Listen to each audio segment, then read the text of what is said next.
So,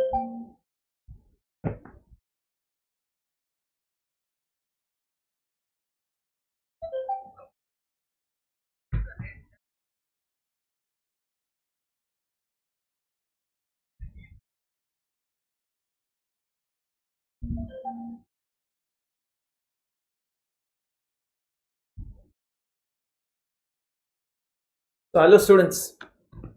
Hello to all of you.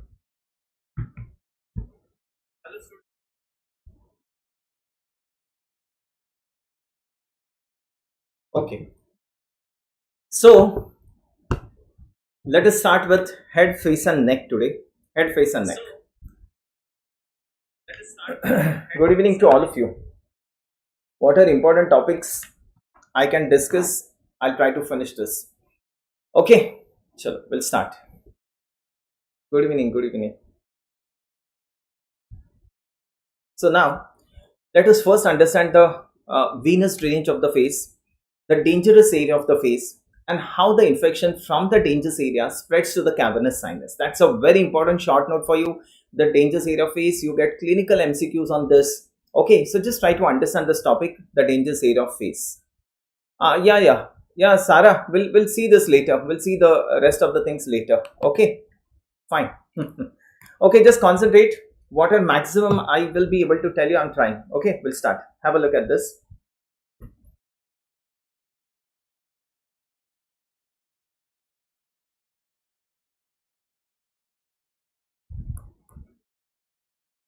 Because that's a mastoid process. That's a mastoid process. Good evening to all of you. We'll start. That's the body of the mandible. That's the body of the mandible. Just listen here. And what is this? That's the ramus of the mandible. That's the body. That's the ramus of the mandible. Yes, Ashish. Yes, this is from university point of view. Ashish, this is from university. Yes, what are important topics I'm trying to cover? So that's the body of the mandible. That's the ramus of the mandible. And what is this for the mandible? That's the angle of the mandible. Correct?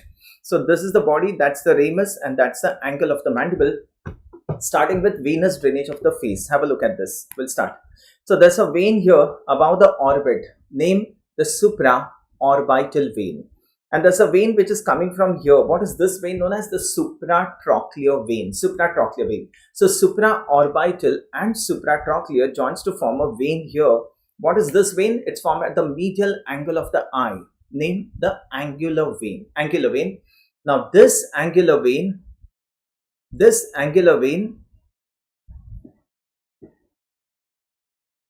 okay, listen, this angular vein continues down as the facial vein. This angular vein continues down as the facial vein, right? Now, what is this region? That's the temporal region. And there's a vein coming from here. What is this vein? That's the superficial temporal vein. There's a vein coming from the maxilla. What is this vein? The maxillary vein. So superficial temporal and maxillary joins to form a vein here. This vein is behind the mandible. Okay, good evening to all of you. Listen now. This is the retromandibular vein. Retromandibular vein. It's a quick revision. Okay. So superficial temporal and maxillary joins to form the retromandibular vein. This retromandibular vein divides into an anterior and posterior divisions. Now, anterior division of retromandibular vein joins with the facial vein to form the common facial vein. And this common facial vein drains into the internal jugular vein. Internal jugular, clear? The posterior division of retromandibular vein joins with the vein coming from behind the ear. What's this vein? Any guesses? A vein coming from behind the ear, that's the posterior auricular vein. So the posterior division of retromandibular vein joins with the posterior auricular vein to form the external jugular vein. And this external jugular vein drains into the subclavian vein. Subclavian vein. But so this is extremely important. This slide, this diagram, this venous drainage of the face is very important. Let me just repeat this for you. So supraorbital, supratrochlear joins to form the angular vein. The angular vein continues as the facial vein. That's the superficial temporal, that's the maxillary vein, joins to form the retromandibular vein, which divides into an anterior and posterior division. Anterior division of retromandibular joins with facial to form the common facial vein, drains into the internal jugular vein. The posterior division of retromandibular joins with the posterior auricular vein to form the external jugular that drains into the subclavian vein. Subclavian, right? So that's about the venous drainage of the face. Now, which part of the face is known as the dangerous area of the face? Dangerous area, the lower part of the nose and the upper lip. Lot of clinical questions on this. The lower part of the face and the upper lip, this is known as the dangerous area of the face. Why? Because infection from here directly goes to the cavernous sinus. Okay, I'll draw the cavernous sinus here for you. So that's the cavernous sinus inside the skull. How does the infection from the dangerous area go to the cavernous sinus? Now this comes as a short note also, dangerous area of face. Listen to this. Now from the face, dangerous area, the infection first goes to this vein. What is this vein now? Facial vein. From the facial vein, it goes in a reverse direction to this vein. What is this vein? Angular vein. Angular vein. From the angular vein, there's a vein which directly goes to the cavernous sinus. Any guesses? What is this vein? So this vein is a tributary of the cavernous sinus too. So when cavernous sinus comes as a LAQ, one of the tributary of the cavernous sinus is going to be a vein which is bringing infection from the angular vein to the cavernous sinus. Any guesses? What is this vein? This is the, yes, superior ophthalmic vein. Superior ophthalmic vein. So, bacho, just try to understand the superior ophthalmic vein is one of the tributaries of cavernous sinus. Correct? We'll see the cavernous sinus later. So, dangerous area, facial vein. Here we go. Angular vein, superior ophthalmic vein, and the cavernous sinus. Now, there's one more way of spread of infection. Have a look at this. Dangerous area of face, again to the facial vein. From the facial vein, there's a vein here. This is what we call as the deep facial vein. Deep facial vein. Okay, I'll write in short. From the deep facial vein, the infection goes to a plexus here, a venous plexus which lies deep to the mandible. That's the pterygoid venous plexus. Pterygoid venous plexus. So, dangerous area of face, facial vein, the deep facial vein, the pterygoid venous plexus, and from the pterygoid venous plexus, there's a vein which goes to the cavernous sinus. That's the emissary vein. Emissary vein. Clear to all of you?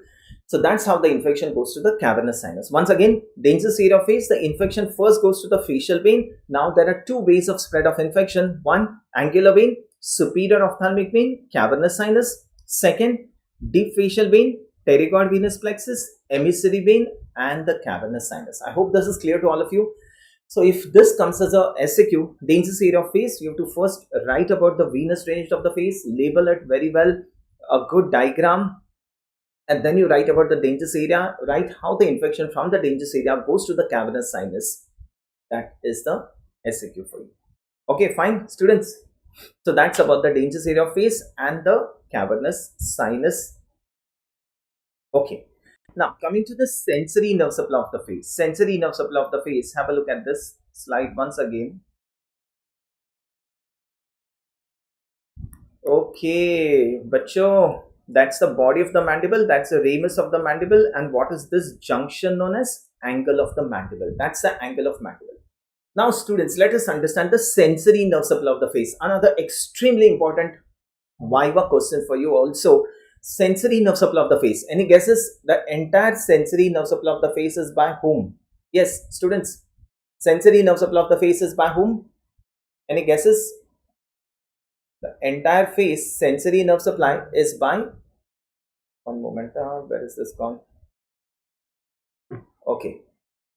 Tell me, the entire face, yes, sensory nerve supply is by the trigeminal nerve except the skin over the angle of mandible. And this skin over the angle of mandible is supplied by the greater auricular nerve. That's a very important MCQ, bacho. So the skin over the angle of mandible is supplied by the greater auricular nerve, and this greater auricular nerve is a branch of cervical plexus. Cervical plexus. Otherwise, the entire face sensory nerve supply is by the trigeminal nerve. Trigeminal nerve. Very good. And there are three branches of trigeminal nerve, the ophthalmic, the maxillary, and the mandibular. Ophthalmic, maxillary, mandibular. Who supplies this much part of the face? Ophthalmic. This much part of the face, maxillary. And this part of the face is supplied by the mandibular division of the trigeminal nerve, except this is supplied by the greater, very good to all of you, greater auricular nerve. And this greater auricular nerve is a branch of a plexus in the neck, cervical plexus. Cervical plexus. Now, let us understand the branches of ophthalmic, branches of maxillary, and branches of mandibular division of trigeminal nerve. Yes, What is this nerve? That's the supraorbital nerve. That's the supratrochlear nerve. That's the infratrochlear nerve. This is the external nasal, and that's the lacrimal nerve. Lacrimal nerve. So skin over the forehead is supplied by whom? The supraorbital and the supratrochlear branches of ophthalmic nerve. This is infratrochlear, that's external nasal, and that's the lacrimal nerve. Clear? Now the maxillary division, what are the branches? Here, there's a nerve here which comes from the infraorbital foramen. The name is infraorbital nerve. There's a nerve which supplies the skin over the zygomatic area and the face, zygomaticofacial, and this is the zygomaticotemporal nerve. So just remember it like this, but I'm trying to make it easy for you. So the maxillary division, which are the branches of maxillary division which supplies the skin here? That's the infraorbital, zygomaticofacial, zygomaticotemporal, correct? Coming to the mandibular division of trigeminal nerve, there's a nerve which comes out from a foramen here. What's this? The mental nerve. Yes, the mental nerve. What is this nerve? This nerve is going to supply the skin over the auricle, skin over the auricle and the temporal region. What's that? Auricular temporal nerve. And this is a nerve here. Can anyone tell me what is this nerve? Come on, bacho, what is this nerve which supplies the skin over this muscle? What is this muscle? Buccinator. And which is the nerve which supplies the skin over the buccinator? Come on, can anyone answer this? Yes, very good, bacha, very good. That's the buccal nerve. That's the buccal nerve. Very good. This is the buccal nerve. But this buccal nerve is a branch of trigeminal nerve. Is there any other nerve with the name buccal, bacha? Buccal nerve is also a branch of facial. Buccal nerve is also a branch of facial. Buccal nerve is also a branch of trigeminal nerve. So what's the difference here? The buccal branch of facial nerve is motor, remember that, and the buccal branch of trigeminal nerve is sensory, correct? It supplies the skin over the buccinator. And who's going to supply the buccinator? That's the buccal branch of facial nerve. Am I clear to all of you? Okay, that's great. Very nice. Very good to all of you. Very good. Just keep this pace. I have to be slightly fast, bacha, because this is a revision thing. So fine. Chalo. What is the motor nerve supply of the face? The motor nerve supply of the face is the facial nerve. And the facial nerve enters the parotid gland, emerges out of the parotid gland. Through its 5 branches, it supplies the muscles of the facial expressions. The temporal, the zygomatic, the buccal, the marginal mandibular, and the cervical branch. The cervical branch of facial nerve supplies a muscle. Tell me, that's an MCQ. The muscle of horror. The cervical branch of facial nerve supplies what? Yes, can you answer this? Best answer is yes, the cervical branch of facial nerve supplies the platysma. Very good, Rachel, it supplies the platysma. Okay, so in the PG NEET and all, we get visual slides and they are labeled and we are told to identify the labeled structure. So that's the slide, the same slide which I've drawn for you, the sensory nerve supply of the face. Perfect. Okay, good. Chalo, very good to all of you. Coming to the triangles of the neck, bacha, just try to understand this. We get MCQs on the boundaries of triangle. So let me just draw these triangles of the neck for you. Have a look at this. Practice this, ये ऐसे slides draw करके practice करना है. The more you draw the slides, the more easy it becomes to draw the diagrams. Triangles of the neck. What's that? Mastoid process. That's the body of the mandible. That's the ramus. That's the angle of the mandible. Okay. What is this muscle here? That's the sternocleidomastoid. Sternocleidomastoid. What's this muscle here? That's the trapezius. That's the trapezius. That's the body ramus. What is this known as? What do you call this as? The midline of the neck. Midline of the neck. So that's the midline of the neck. That's the sternocleidomastoid. That's the trapezius. This is going to be the clavicle. And we draw a line from the angle of the mandible to the mastoid process, an imaginary line. This becomes the side of the neck. So what are the boundaries of the neck? Anteriorly is the midline of the neck. Posteriorly is the trapezius. Below is the clavicle. And above is the body of the mandible, and a line drawn from the angle to the mastoid process. Now this neck is divided into 2 triangles by the sternocleidomastoid. So this becomes the anterior and that becomes the posterior triangle of the neck. Clear? What is this bone here? That's the hyoid bone. Hyoid bone. And there's a muscle here. Can anyone tell me what is this muscle here?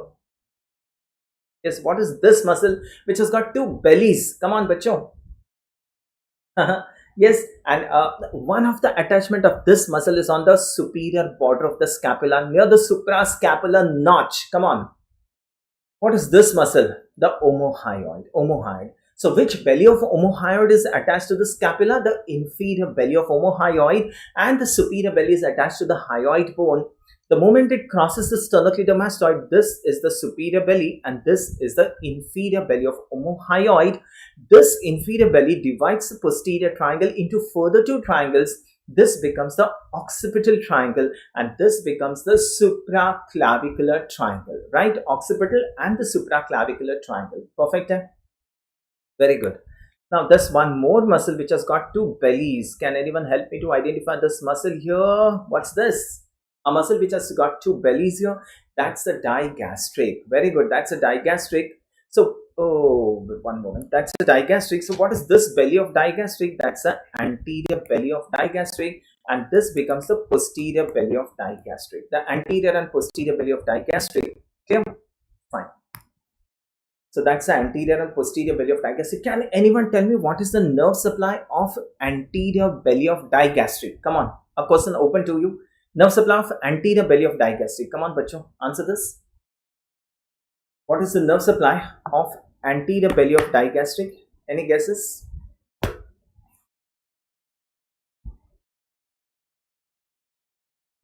Yes.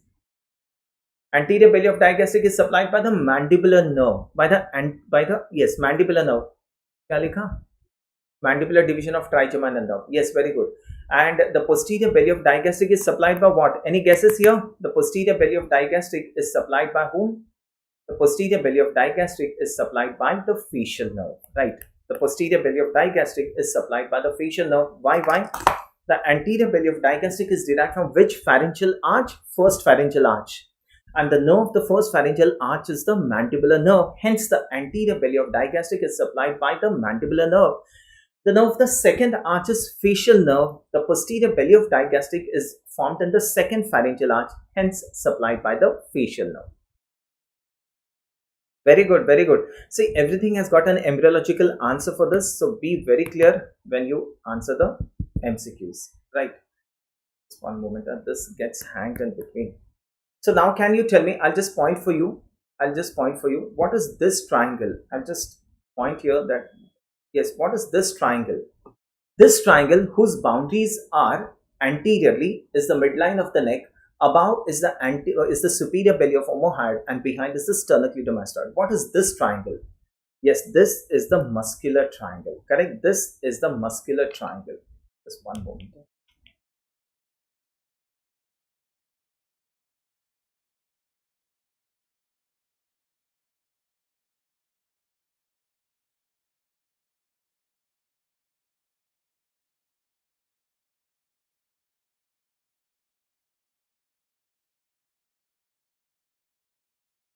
The boundaries of muscular triangle. What is this triangle? Can anyone tell me this triangle? The boundaries of this triangle are the posterior belly of digastric, the sternocleidomastoid, and the superior belly of omohyoid. I will see for your understanding. What is this triangle? That's the carotid triangle. Carotid triangle. Hello, hello. Voice is cracking. I don't know what happens in between.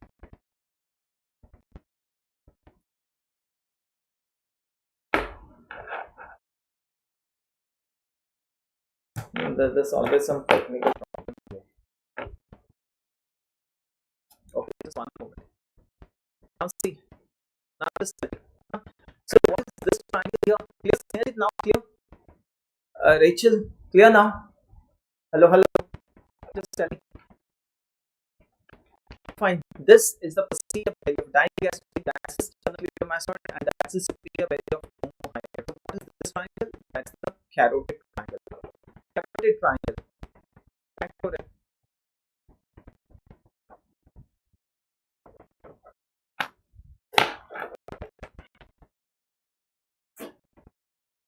Okay, just one minute.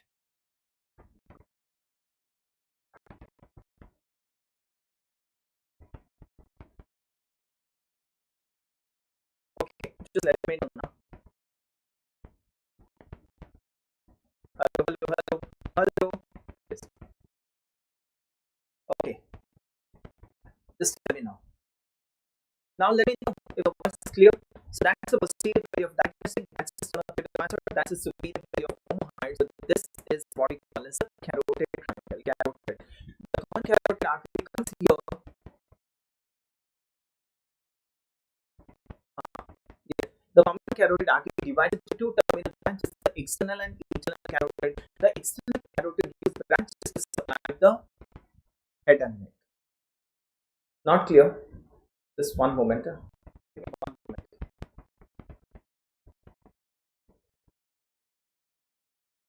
I'll just tell the team.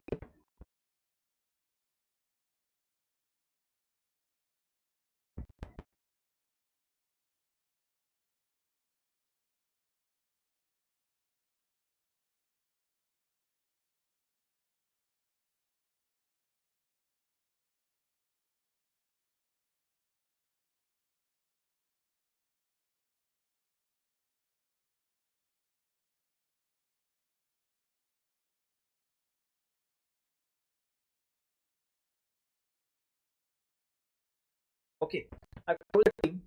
Let us see. I told the team. Okay, so now what you're telling me, what is this triangle? What is this triangle? What are the boundaries of this triangle? This is the anterior belly of digastric, that's the posterior belly of digastric, and that's the body of the mandible. This is the digastric triangle, also known as the submandibular triangle. It's submandibular triangle. So that's the submandibular triangle.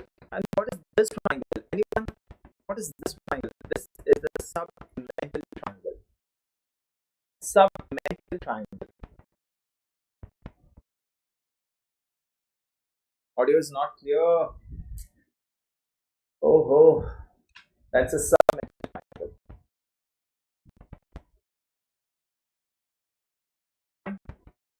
Okay, so now let's understand the posterior triangle of the neck. Let me see, I told the team. Chalo, but we'll start with the posterior triangle. You get an LQ on the posterior triangle of the neck, the boundaries of the triangle, the fluid of the triangle, the contents of the posterior triangle of the neck. So let us understand the posterior triangle. This is not clear. एक बार refresh कर लो बच्चों, just refresh it once. एक बार app refresh कर लो. Just refresh your app once.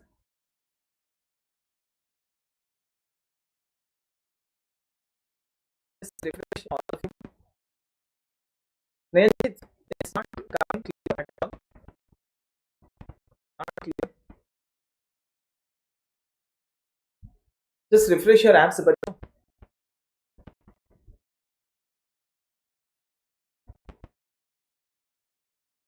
Hello, hello.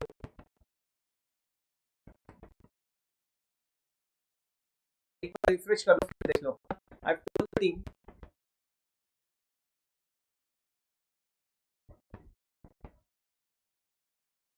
Crack हुआ है.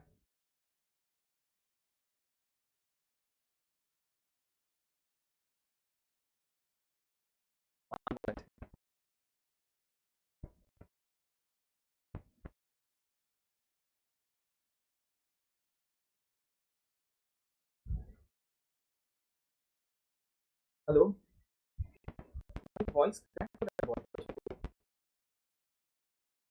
हाँ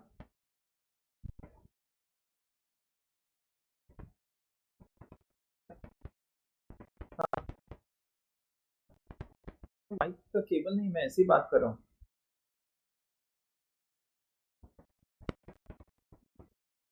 नहीं cable नहीं, मैं ऐसे ही बोल रहा हूँ. हाँ ऐसे ही बोल रहा हूँ. केबल से और भी तकलीफ है. तो देखिए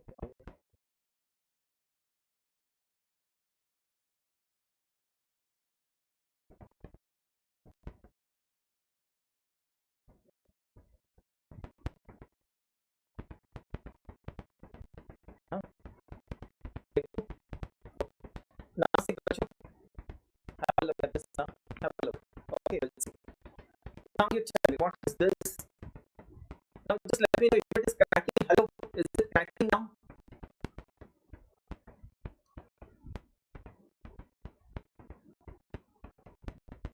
Is it okay now?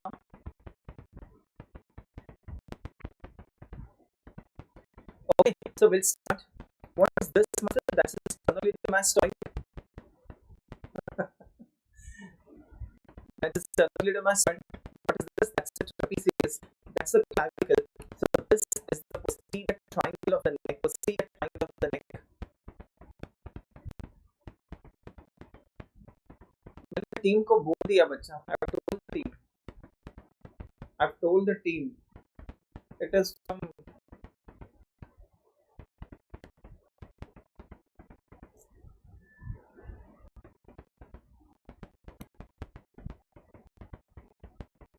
Hello voice नहीं आ रही. हेलो क्या करना है? हेलो हाँ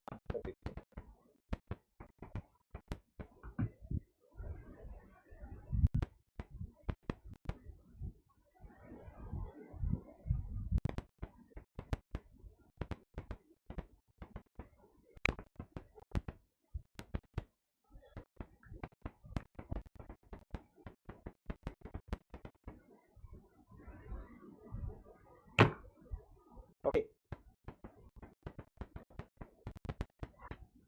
They're working on it. Just give you some time. Just give some time.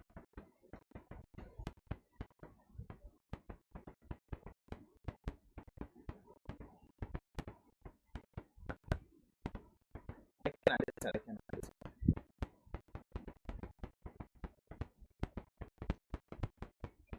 They're working on it. The team is working on it. Just give 2 minutes.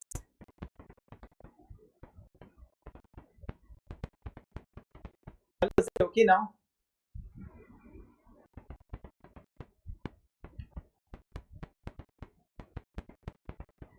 Okay, we'll start.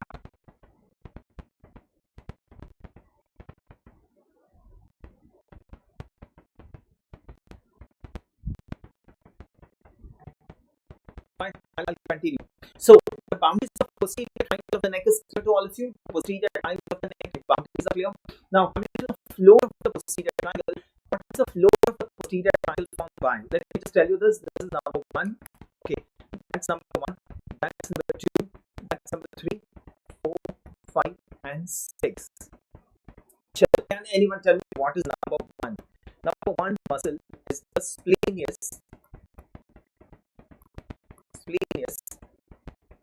capitis. Splenius capitis. Number 2 is semispinalis capitis. Number 3 is the levator scapulae.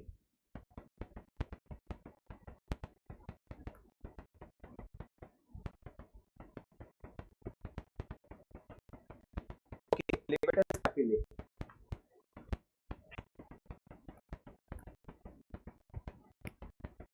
Number 4 is scalenus posterior. 5 is scalenus medius.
Hello, हाँ बोलिए ना।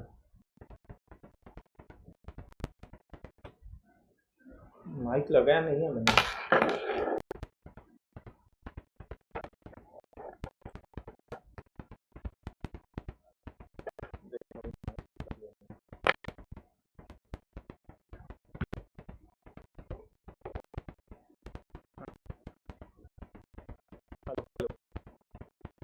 Hello hello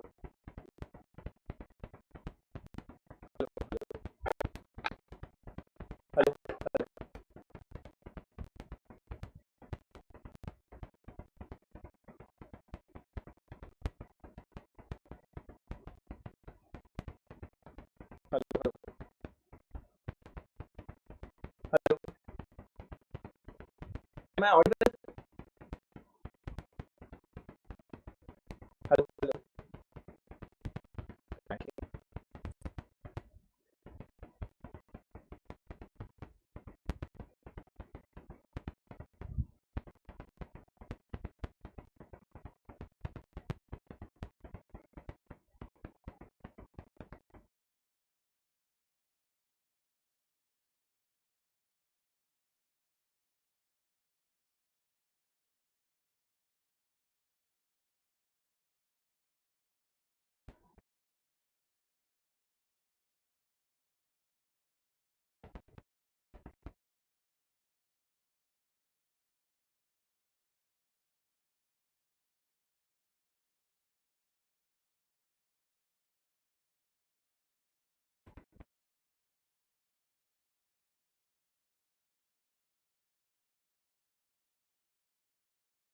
hello hello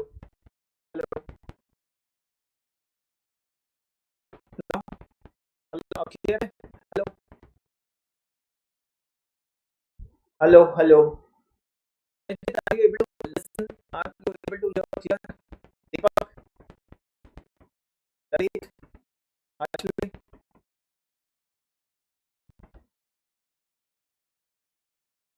are you able to hear now? Hello, cracking. Hello.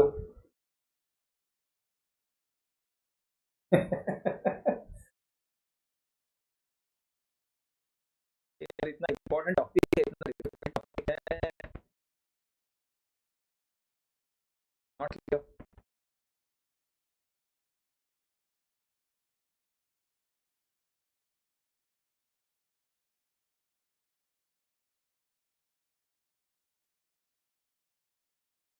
Okay, now see, now just try to understand. Okay, I take the question. If it is not clear, you let me know. Okay, fine. I'll start. So the posterior triangle of the neck. What are the boundaries of the posterior triangle? Anteriorly is the sternum advanced. Posteriorly is the trapezius, the clavicle. The floor of the posterior triangle is formed by which muscles? Number one, the semispinalis capitis. Number two is the splenius capitis. Mike is good. Mike is good. The semispinalis capitis, the splenius capitis, the levatus scapulae, the scalene posterior, the scalenus medius, scalenus posterior, scalenus medius, scalenus anterior. Number six is what? Number six is the scalenus anterior. Remember scalenus anterior.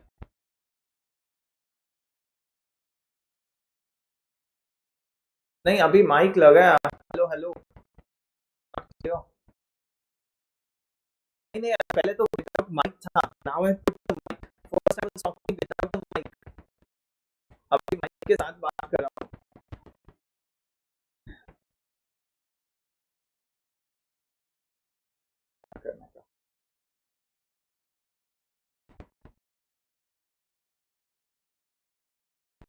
Okay, the thing is told to do 2 minutes.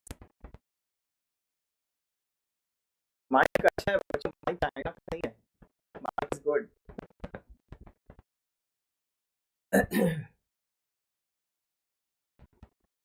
Just wait for 2 minutes. Just wait for 2 minutes.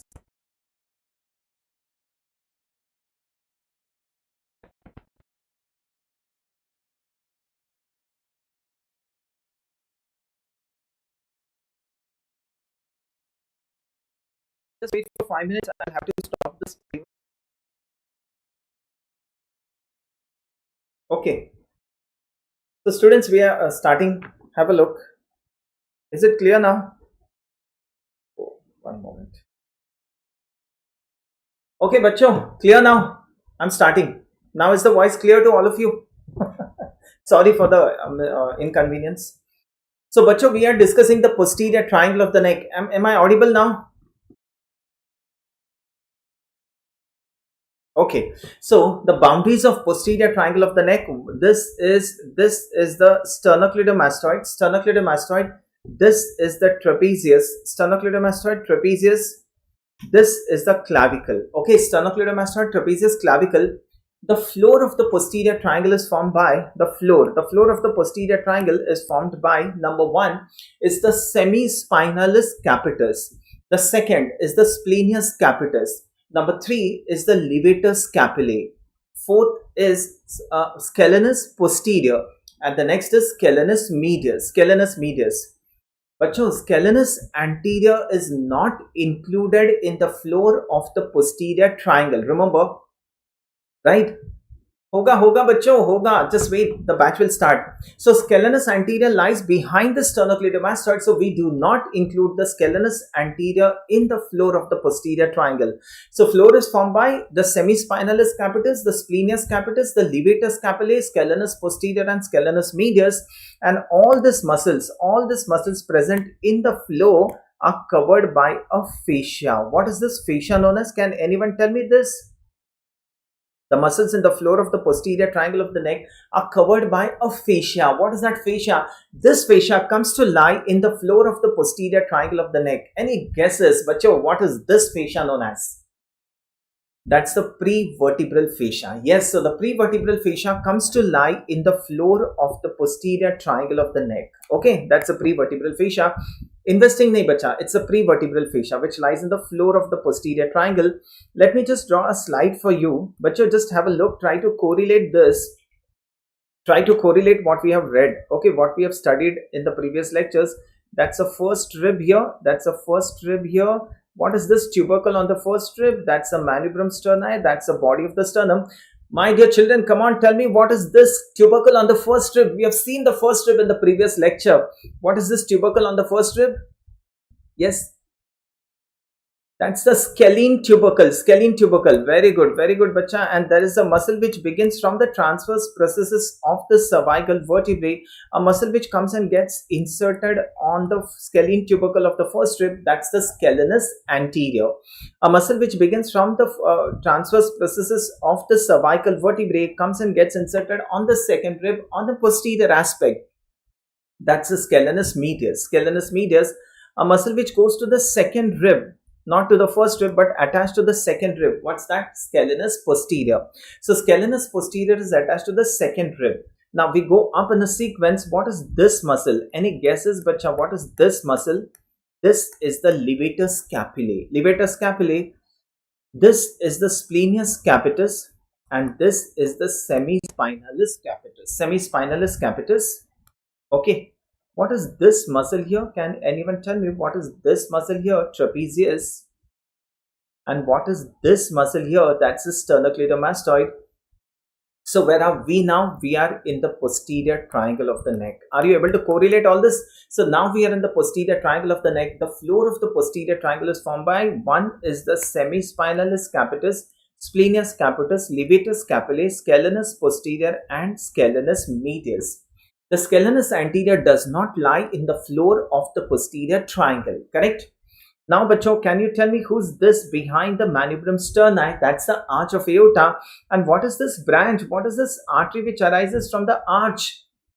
This artery goes behind the scalenus anterior, and this artery comes between the scalenus anterior and the scalenus medius. The moment it crosses the first rib, it is now known as the axillary artery. This axillary artery enters the apex of the axilla and now comes into the axilla. Clear? So what are we discussing now? We are discussing the contents of the posterior triangle of the neck, right? So what are the contents of the posterior triangle? Number one is the subclavian artery. And what is this? This is C5, C6, C7, C8 and T1. And what's that? That's the brachial plexus. That's the brachial plexus. Clear, bacho? So the content of the posterior triangle of the neck, number one, is the brachial plexus. Now, which part of the brachial plexus lies in the posterior triangle of the neck? The supraclavicular part. The roots, the trunks, and the divisions, the cords and the nerves, they lie in the axilla. Correct? The second content would be the subclavian artery. Subclavian artery. I hope you are able to follow this. Right? Now, which is the most important content of the posterior triangle of the neck? The most important content of the posterior triangle is a nerve here. And this nerve is going to lie on this muscle. One moment. Okay, I'll just draw this posterior triangle of the neck for you. Just one moment. This is a very important LAQ. That's why I'm telling you an elaborate. So that's the semispinalis capitis. This is the splenius capitis muscle. This is the levator scapulae. This is the scalenus posterior, and that's the scalenus medius. Okay, so contents of posterior triangle. Number one is the supraclavicular part of the brachial plexus. Number two is the subclavian artery. Number three is a nerve. Bacho, this is a nerve which lies on the levator scapulae. That's the spinal accessory nerve. Spinal accessory nerve. And this spinal accessory nerve first supplies the sternocleidomastoid, then comes in the posterior triangle of the neck, lies on the levator scapulae, and then goes to supply the trapezius. Why is this very important? Bacho, plenty of clinical MCQs on this. A clinical MCQ comes like this. A person comes to a surgeon for a lymph node excision. There are a large number of lymph nodes in this posterior triangle, and this lymph node becomes matted. They become hard in tuberculosis, right? Now, this spinal accessory nerve is a very superficial structure. It gets caught in this lymph nodes. Now, when we are excising a lymph node, the spinal accessory nerve gets damaged. So the clinical scenario is like this. A patient goes to a surgeon for a lymph node excision, and fine, the surgery is done. Some days later, the person notices that he cannot lift the hand above a horizontal position, and the medial angle of scapula becomes prominent. Yes, bacha, what is this? Come on, what is this? That's the winging of scapula. And this winging of scapula is caused due to paralysis of trapezius, right? Trapezius also helps in overhead abduction of the arm. The moment the person tells you this history, or you get a clinical scenario like this, you have to know the spinal accessory nerve is damaged in the posterior triangle of the neck. Would sternocleidomastoid be affected? What do you say? Would sternocleidomastoid be affected? Yes, bacho, bolo. Would sternocleidomastoid be affected? Trapezius is gone, fine. Would sternocleidomastoid be affected? No, it's a big no. Why? Because the nerve first supplies the sternocleidomastoid and then comes in the posterior triangle. So sternocleidomastoid is intact. The rotation of neck is intact, right? Perfect. Yes, it first supplies the sternocleidomastoid. And around the spinal accessory nerve in the posterior triangle of the neck, we get a plexus here. Now, bacho, what is this nerve? This nerve, which winds around the spinal accessory, goes to supply the skin over the occiput. Answer this. That's the lesser occipital nerve. Lesser occipital nerve. Right? There's a nerve which goes and supplies the skin over the angle of the mandible. What's that? Greater auricular nerve. Very good. Greater auricular nerve. There's a nerve which goes transversely in the neck. What's this? The transverse cervical cutaneous. Transverse cervical cutaneous. And the last nerve goes down and divides into three over the clavicle. Supraclavicular nerve. So these are the branches of cervical plexus. Number one is the lesser occipital. Number two is the greater auricular. Number three is the transverse cervical cutaneous, and number four is the supraclavicular nerve. What are we discussing, bacho? We are discussing the posterior triangle of the neck. We are discussing the contents of the posterior triangle of the neck. Number one is the supraclavicular part of the brachial plexus. Number two is the subclavian artery. Number three is the spinal accessory nerve, and number four is the cervical plexus. And there's one more content. Can anyone tell me? There's an artery which comes here in the posterior triangle of the neck. Any guesses? That's the occipital artery. Occipital artery. Is this clear now, bacho? Are you able to understand? Are you able to hear me clearly now? Sorry for all that. Okay. Yes. Occipital artery is a branch of external carotid. Perfect. Perfect.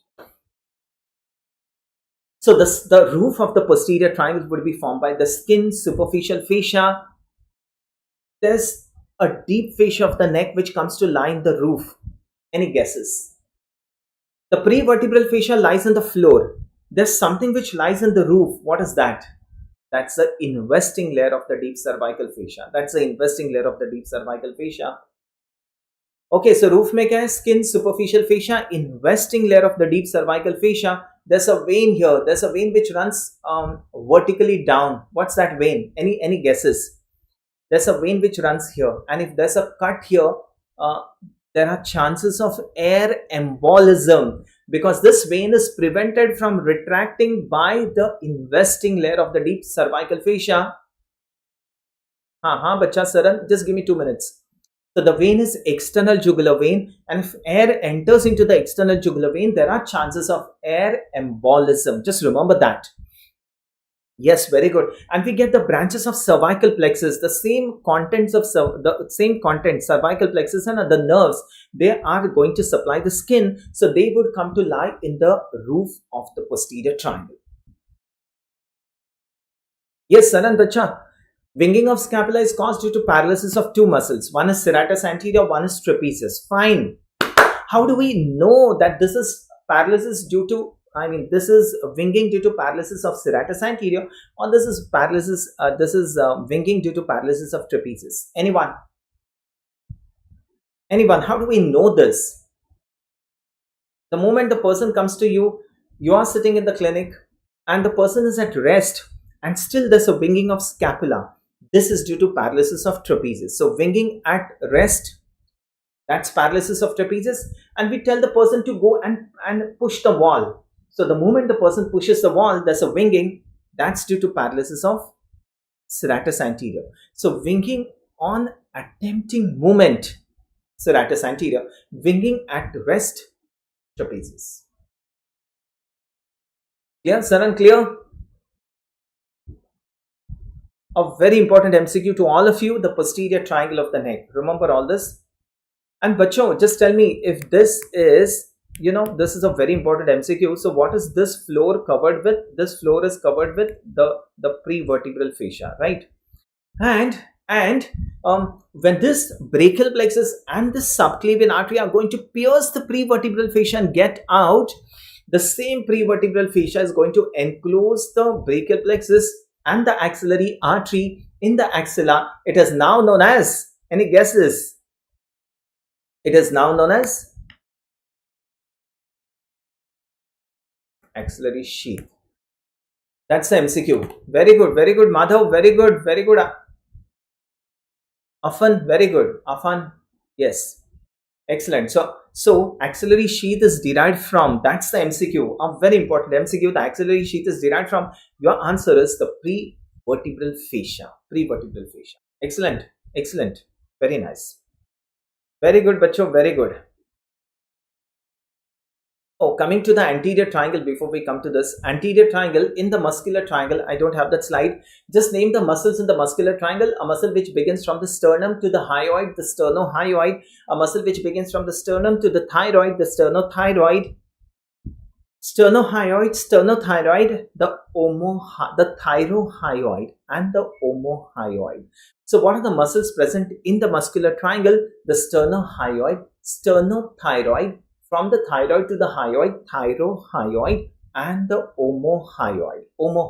Excellent. Now you tell me, Bacha, what is the nerve supply of the muscles in the muscular triangle? A very, very important short note, very important SAQ for you. What are the muscles supplied by? Yes, Bacho. Yes, Lalit. Yes, very good, Madhav. That's Ansa cervicalis. You got this right. Ansa cervicalis. Now, what is Ansa cervicalis? Yes, you do get a short note on Ansa cervicalis. Let me tell you the Ansa cervicalis. Here we start. So my dear children, this is a nerve which is going to supply the tongue. What is this nerve which is going to supply the tongue? That's the hypoglossal nerve. The hypoglossal nerve goes to supply the tongue. Now this is C1, C2 and C3, the cervical spinal nerves. Here I begin. The fibers of C1, they go with the hypoglossal nerve. They go with the hypoglossal nerve for a short distance. After a short distance, they leave the nerve as one, the meningeal branch of C1. Meningeal branch of C1. The second is nerve to thyrohyoid and geniohyoid. My dear children, if you get an MCQ stating the nerve supply of thyrohyoid and geniohyoid, what's your answer?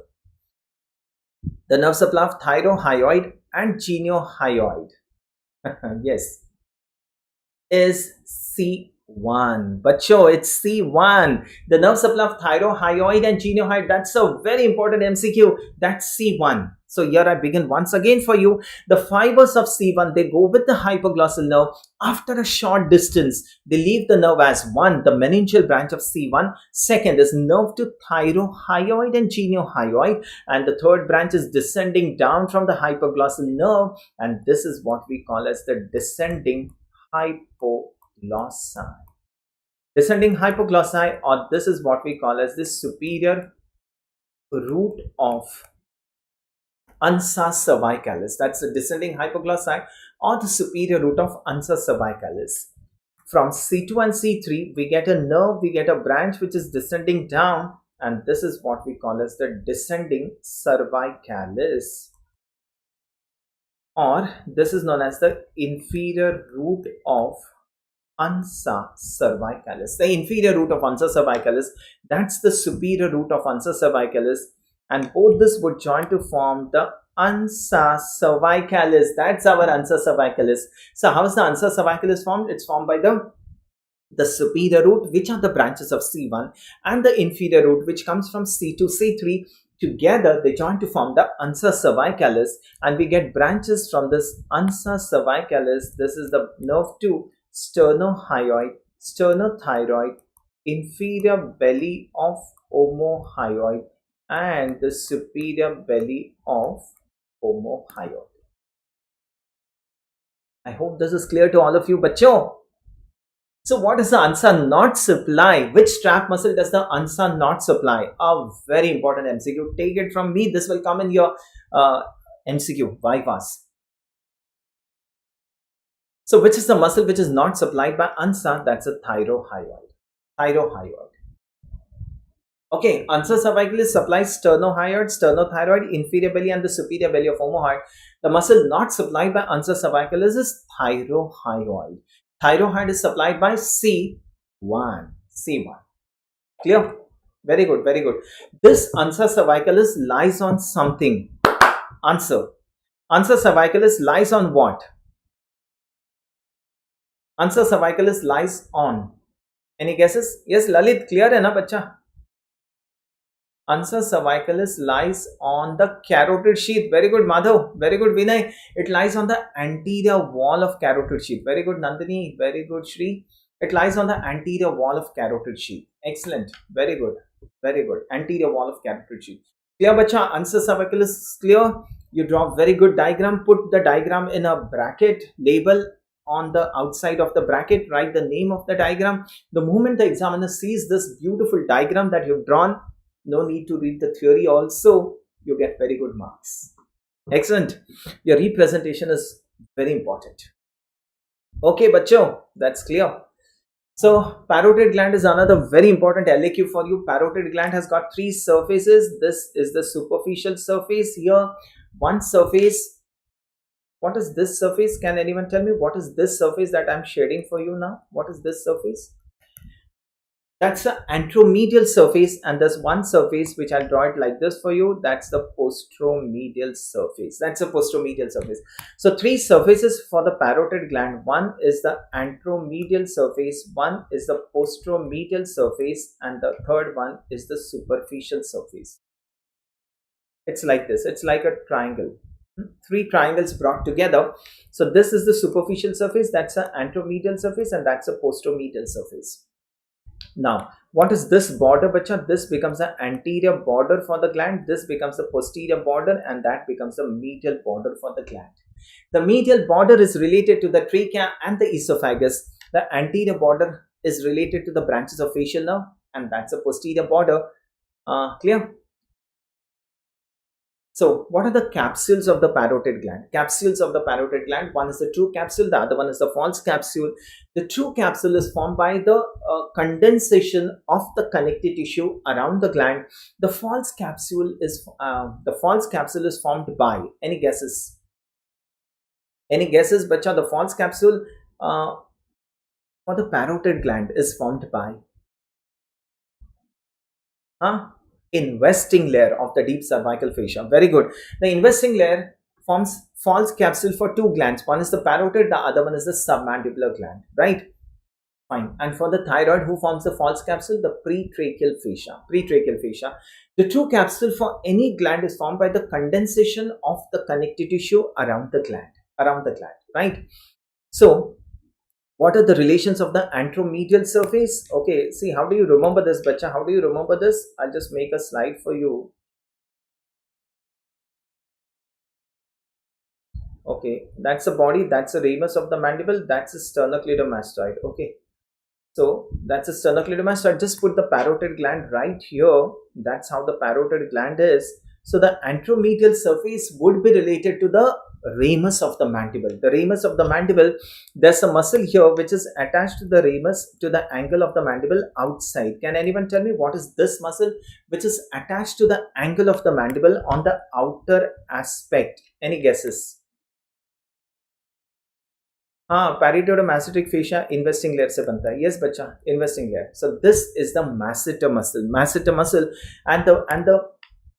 and the mandible, if you look from inside, if the mandible, if we look from inside, what is this muscle from inside?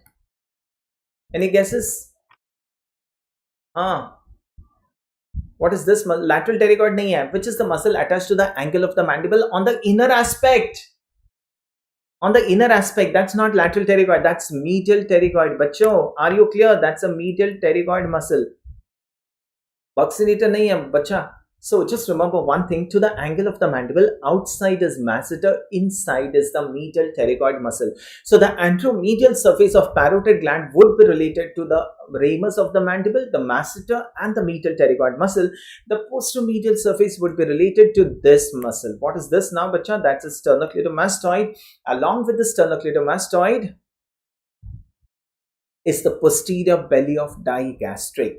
The posteromedial surface is related to the sternocleidomastoid and the posterior belly of digastric. So parotid gland, you have to write the morphology, you have to write the surfaces, you have to write the borders of the gland, then you have to write the relations of the gland, the true and the false capsules. Coming to the contents of the parotid gland. The contents of the parotid gland, superficial to deep. The first one is the facial nerve with its 5 branches. The second one is the retromandibular vein, and the third one is the external carotid artery.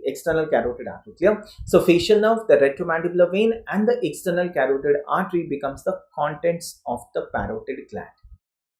Okay. Can anyone tell me the nerve supply of parotid? Nerve supply. Bacho, bolo. Which is the cranial nerve which supplies the parotid? Come on, this is very important. This is always asked in the vivas. Yes, that's the glossopharyngeal nerve. So the nerve supply is glossopharyngeal nerve. And what is the name of the nucleus of glossopharyngeal nerve which is going to supply the parotid gland?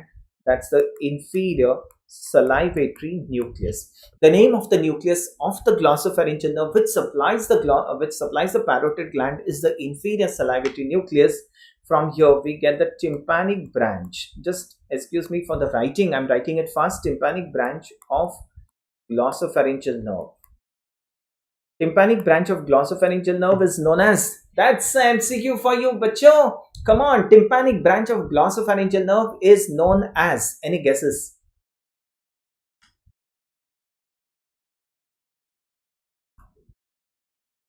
Jacobson's nerve. This was a PG level MCQ, PG NEET MCQ. Tympanic branch of glossopharyngeal nerve is known as Jacobson's nerve.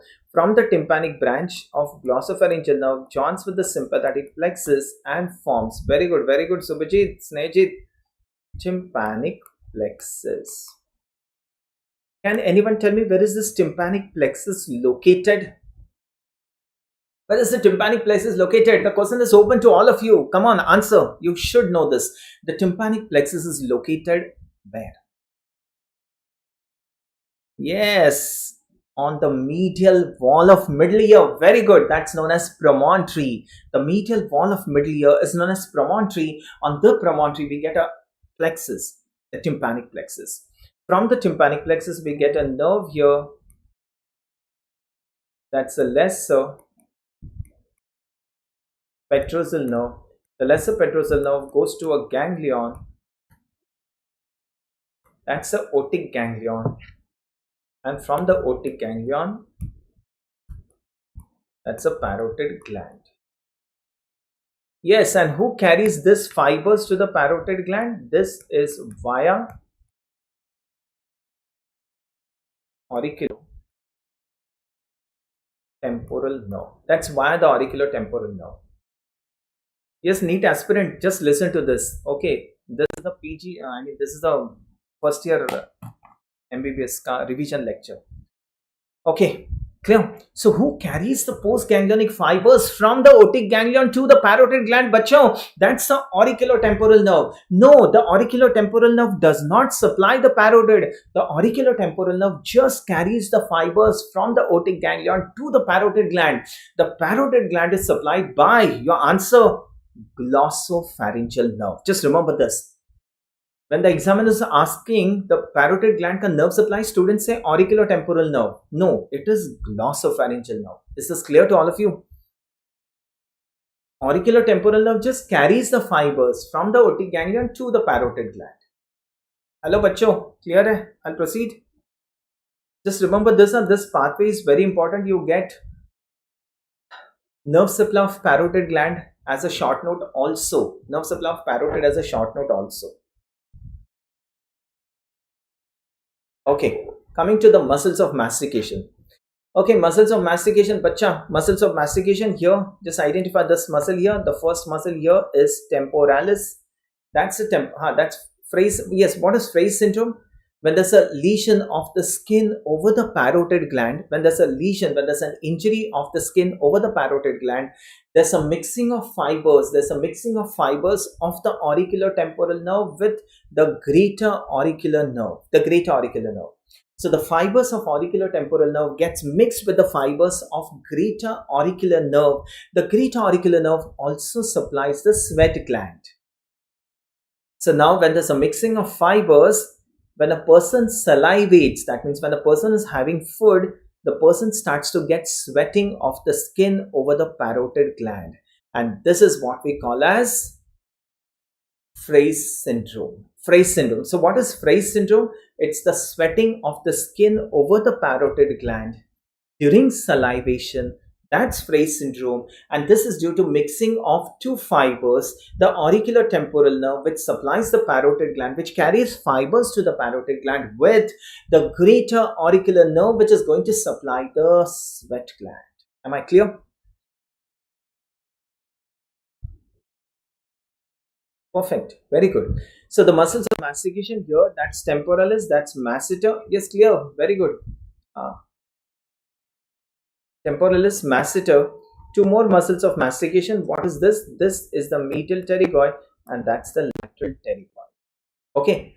Temporalis, masseter, the medial pterygoid, and the lateral pterygoid. Medial and lateral pterygoid. Clear to all of you? So these are the muscles of mastication. Can anyone tell me what is the nerve supply of the muscles of mastication?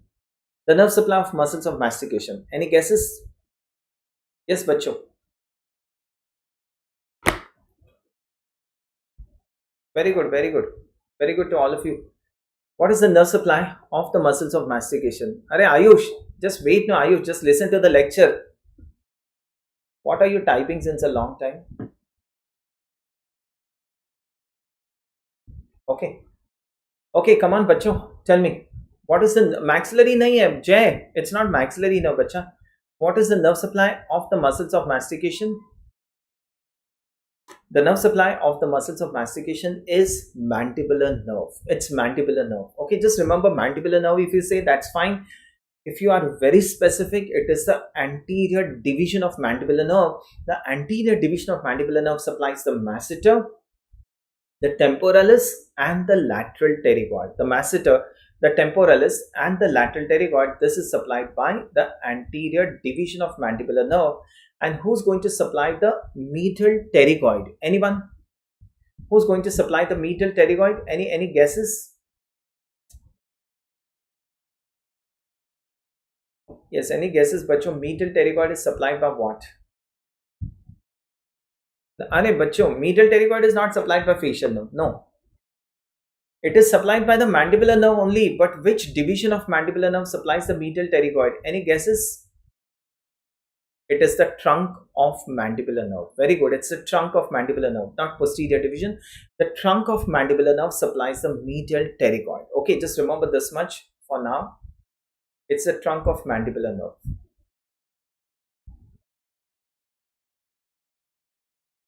Which supplies the medial pterygoid. Just one moment.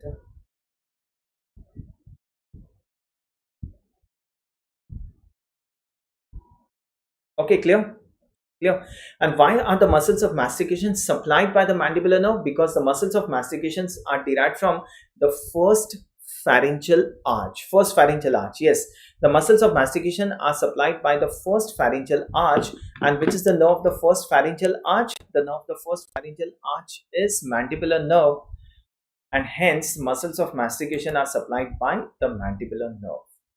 Is this clear to all of you? Any doubts still here? Anyone has? Okay, chalo, this is started once again. Yes, bacha, yes, very good, very good, very good, very good to all of you. Just remember that much what I've told you. Okay, come on, bacho. Can anyone tell me this? Yo, one moment.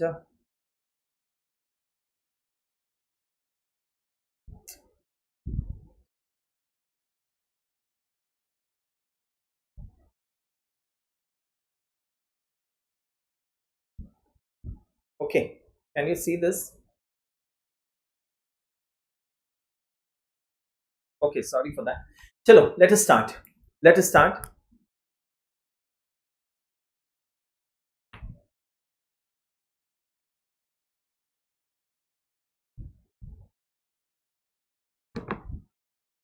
Let us start. Can anyone tell me what is this foramen? This is number one. What is this foramen here? Chalo, a small go through the various foramens. Yes, can anyone tell me what is this foramen? This is the, yes, this is the foramen rotentum. Can anyone tell me what is the structure passing through foramen rotentum? Any guesses? Structures passing through the foramen rotentum? The maxillary nerve. Maxillary nerve. What is this? Number two. Number two is the foramen ovale. Foramen ovale. You know this, no? M-A-L-E. Structure passing through the foramen ovale is M-A-L-E. What is M? Mandibular nerve. A is the accessory meningeal artery. L is the lesser petrosal nerve. And E is the emissary vein. Emissary vein. What is this? Number three. Number three is the foramen spinosum. Foramen spinosum. Can anyone tell me what is passing through the foramen spinosum? Yes, Vasant, wait, let me finish this. What passes through the foramen spinosum? Any guesses? Come on, bacho, you will get this in the vivas. Can you answer this? Foramen spinosum, what passes is the nervus spinosus and the middle meningeal artery. The middle meningeal artery and the nervus spinosus. Nervus spinosus is not nerve to medial pterygoid, bacha. Nervus spinosus is going to supply the dura mater of the middle cranial fossa. The dura mater of the middle cranial fossa. Okay, clear? Okay, bacho, what is this number 4? Number 4 is foramen lacerum. What passes through the foramen lacerum? Any guesses? Foramen lacerum? Okay, that's fine. What passes through the foramen lacerum? The internal carotid artery and the sympathetic plexus around it, the deep petrosal nerve. The deep petrosal nerve. Okay.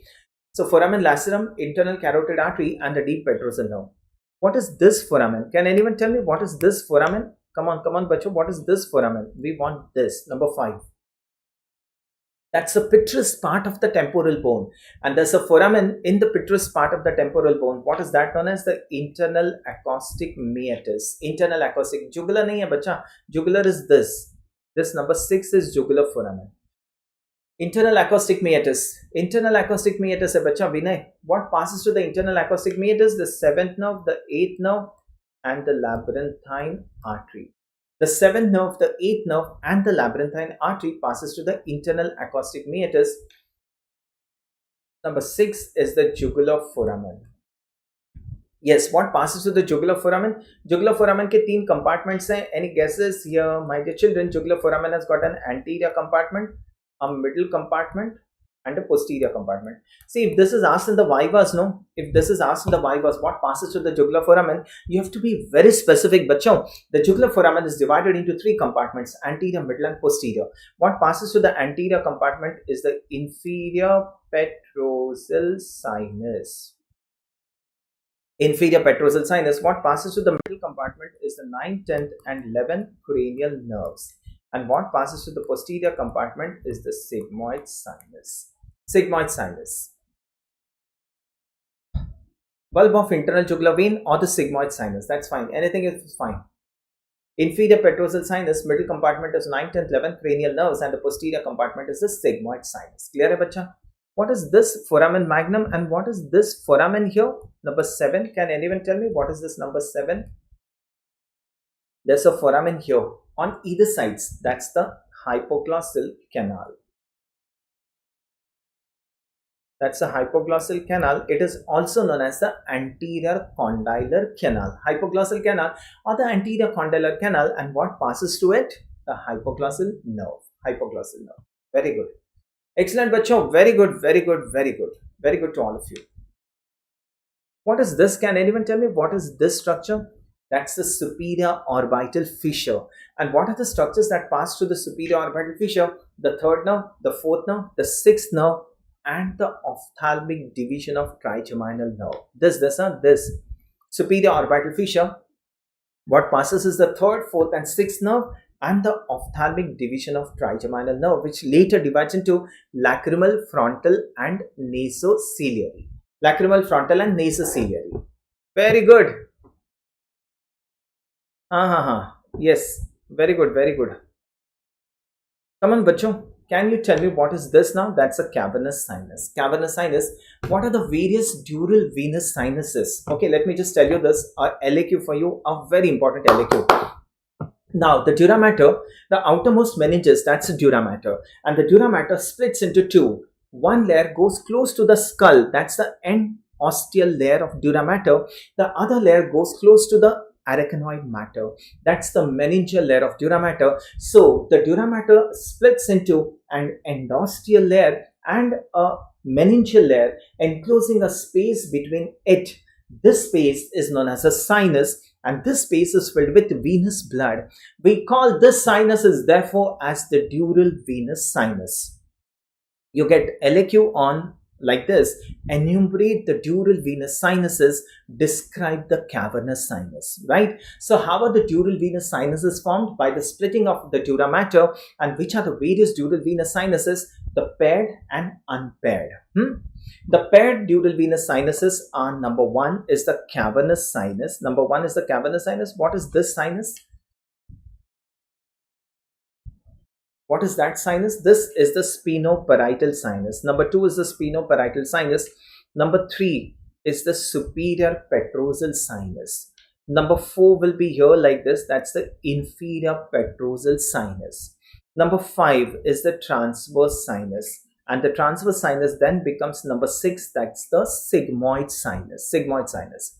So which are the paired dural venous sinuses? The cavernous sinus, the sphenoparietal sinus, the superior petrosal, inferior petrosal sinus, the transverse sinus, and the sigmoid sinus. Which are the unpaired venous sinuses? Unpaired venous sinuses are, number 1 is the superior sagittal sinus, Number 2 is the inferior sagittal sinus. Okay, this is the superior sagittal sinus which lies along the superior border of the falx cerebri. That's the inferior sagittal sinus which lies along the inferior border of the falx cerebri. The inferior sagittal sinus then becomes what? What is this known as? The straight sinus. Right? So the superior sagittal sinus, inferior sagittal sinus, the straight sinus. Then we have got the occipital sinus. So these are all unpaired venous sinuses. Now coming to the relations of cavernous sinus. Come on, bacho, can you tell me what are the relations of cavernous sinus? So that's the cavernous sinus. If that's medial and that's lateral, what's on the medial side?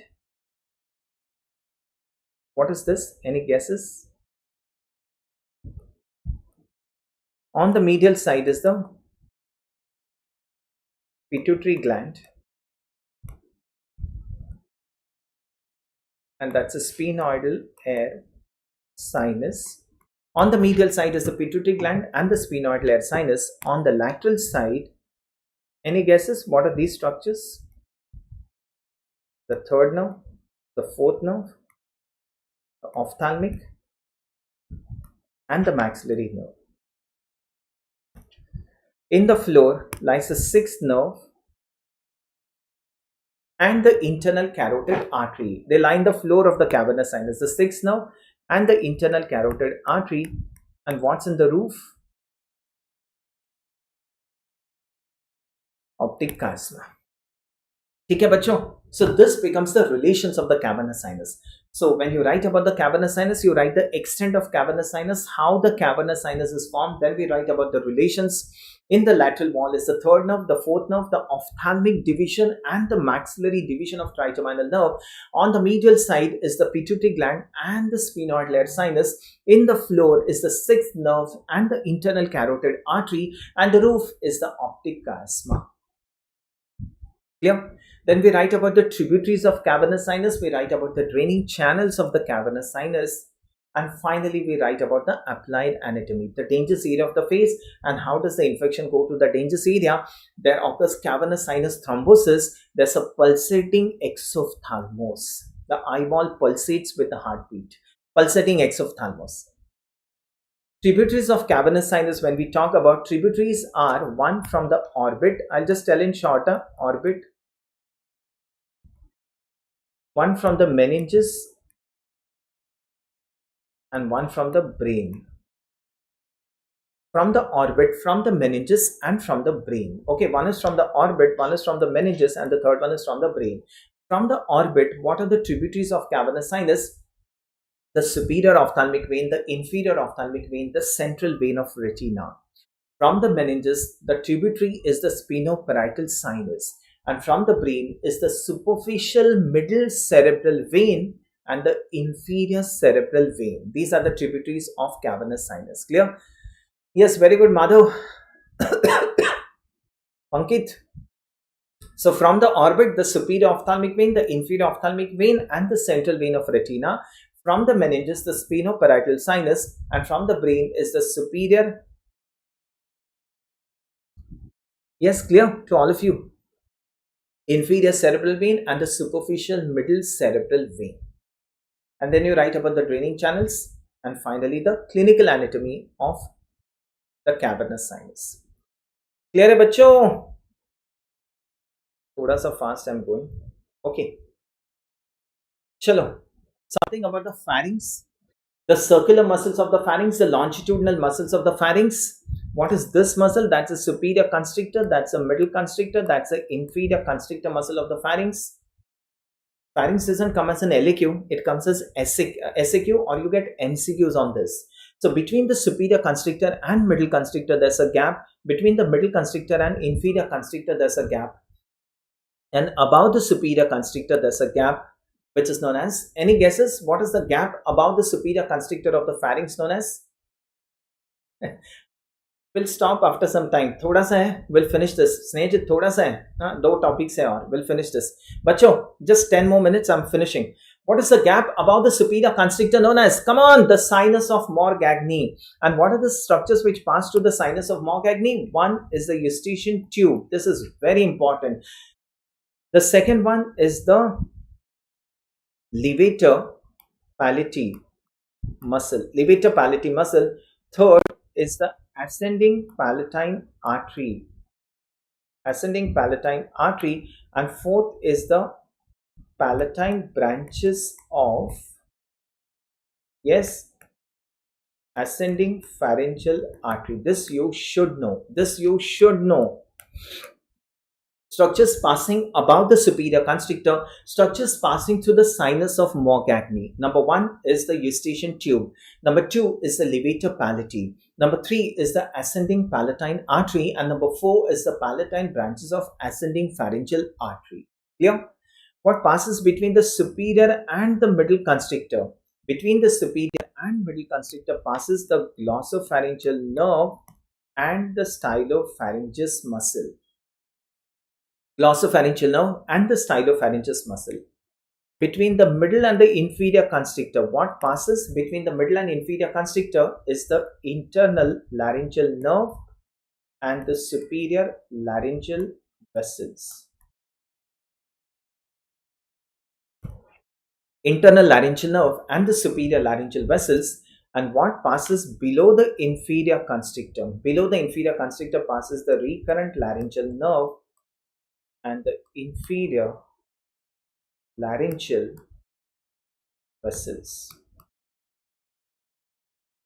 Okay, bacho. Yes, the rest of you also answer. The rest of you also answer. Snehajit is answering. The rest of you also answer. So these are the short notes you get on constrictor muscles of the pharynx. You just have to write the origin, the insertion of the muscles. You have to write the structures passing between the constrictors.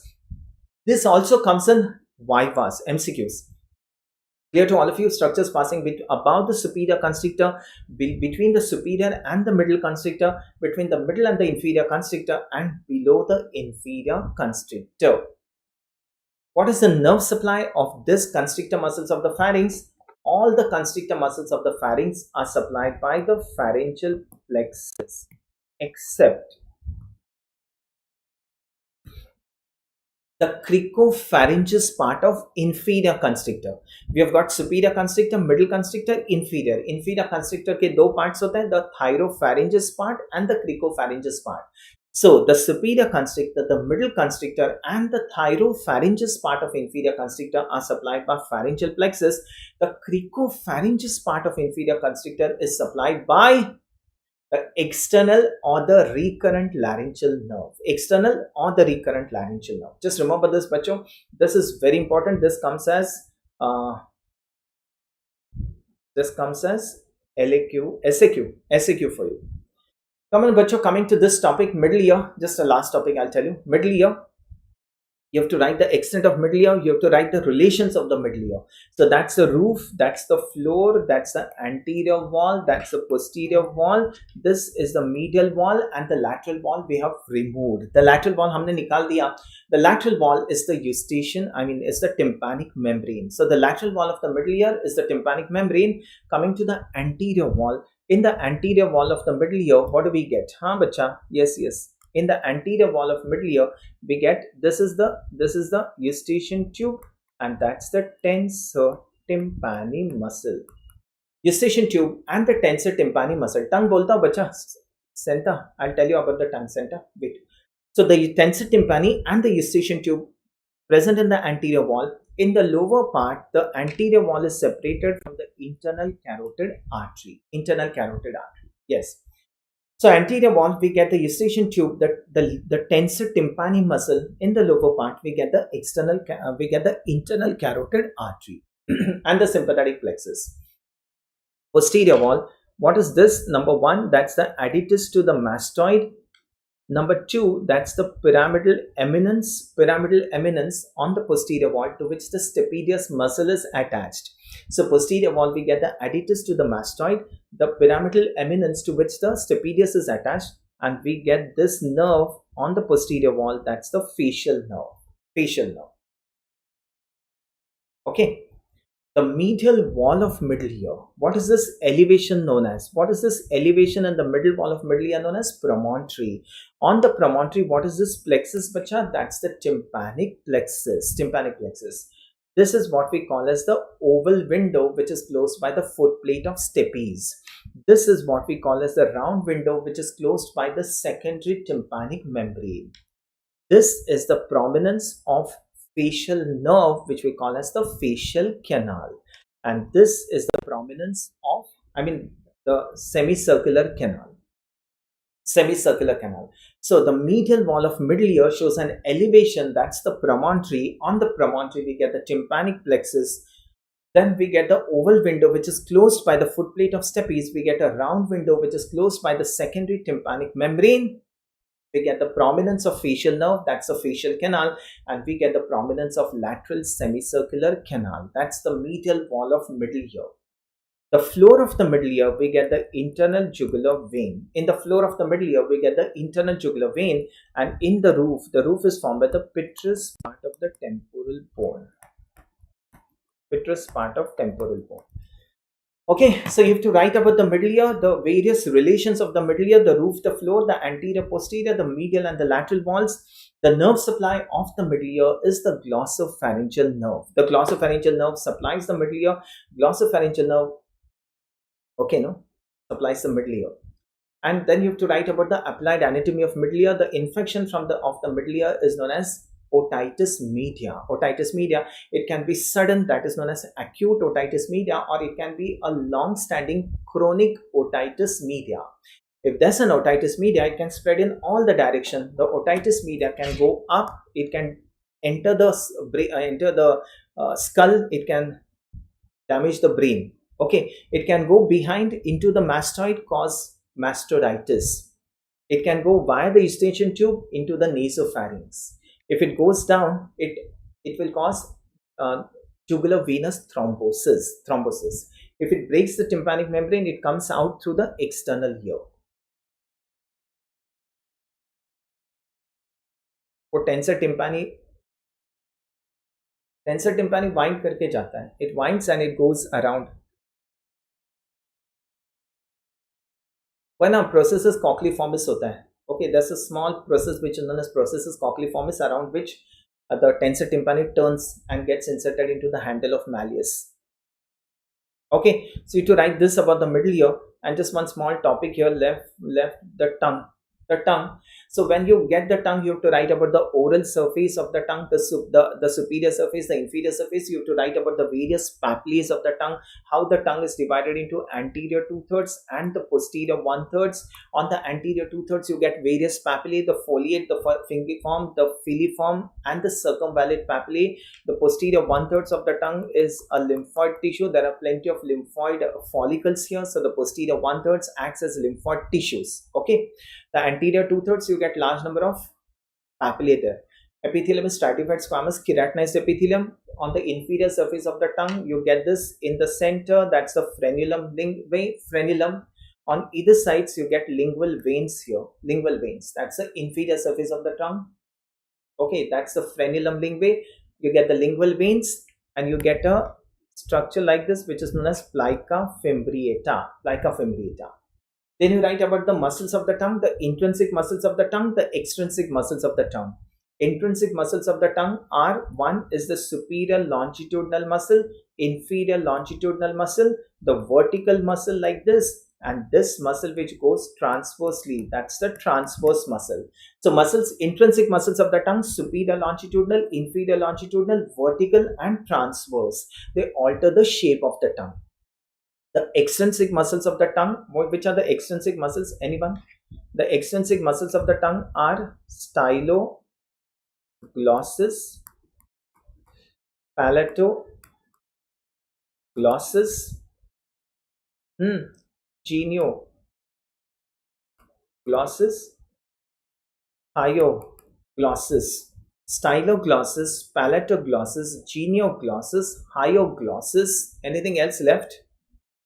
All the muscles of the tongue are supplied by which nerve? The hypoglossal nerve. All the extrinsic and the intrinsic muscles of the tongue are supplied by hypoglossal nerve, except, answer this, except the palatoglossus, which is supplied by the pharyngeal plexus. So all the intrinsic and extrinsic muscles of the tongue are supplied by the hypoglossal nerve except palatoglossus, which is supplied by the hypoglossal nerve, right? The main bulk of the tongue is formed by the genioglossus muscle, and genioglossus muscle is known as the safety muscle of the tongue. This muscle is the genioglossus muscle. The genioglossus is known as the safety muscle of the tongue. Why? Because it protrudes the tongue. If a person is unconscious, the tongue falls back and the person dies because of choking. So what is the action of genioglossus? It protrudes the tongue. But bacho, the genioglossus protrudes the tongue to the opposite side. Remember, that means the right genioglossus is going to deviate the tongue to the left side, and the left genioglossus deviates the tongue to the right side. Clear? है? Opposite side है.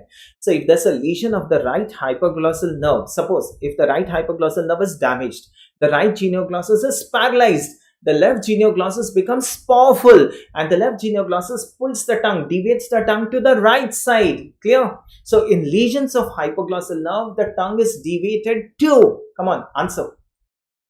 In lesions of hypoglossal nerve, the tongue is deviated to the same side of lesion. To the same side of lesion. This is clear? Because genioglossus protrudes the tongue to the opposite side. So right hypoglossal nerve gaya, the right genioglossus is paralyzed, the left genioglossus will turn the tongue to the right side. In lesions of hypoglossal nerve, the tongue deviates to the same side, to the affected side. Answer this.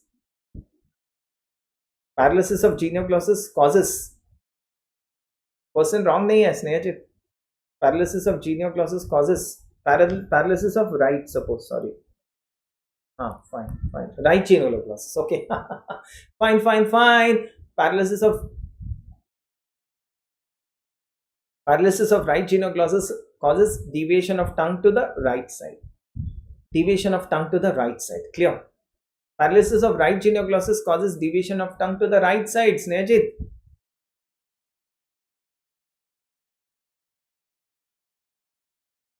The left genioglossus becomes powerful, no? And the left genioglossus will turn the tongue to the right side. Right? Clear? Okay, just one last thing. Which are the muscles of soft palate? Number one, the tensor palate, the levator palate, the palatoglossus, the palatopharyngeus, and the musculus uvulae. Okay, palatoglossus, palatopharyngeus, the tensor palate, the levator palate, and the musculus uvulae. All the muscles of soft palate are supplied by the pharyngeal plexus except the tensor palate, which is supplied by the mandibular nerve. Just remember this. All the muscles of soft palate are supplied by the pharyngeal plexus except tensor palate, which is supplied by the mandibular nerve. I hope, students, I've tried to tell you as much as possible.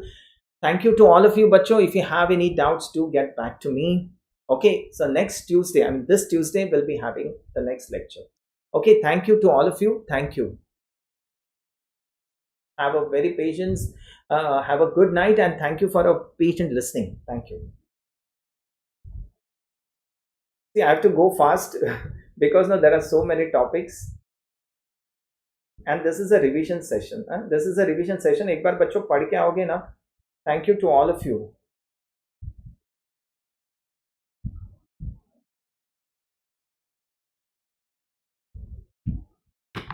Tuesday ko hai, Tuesday ko.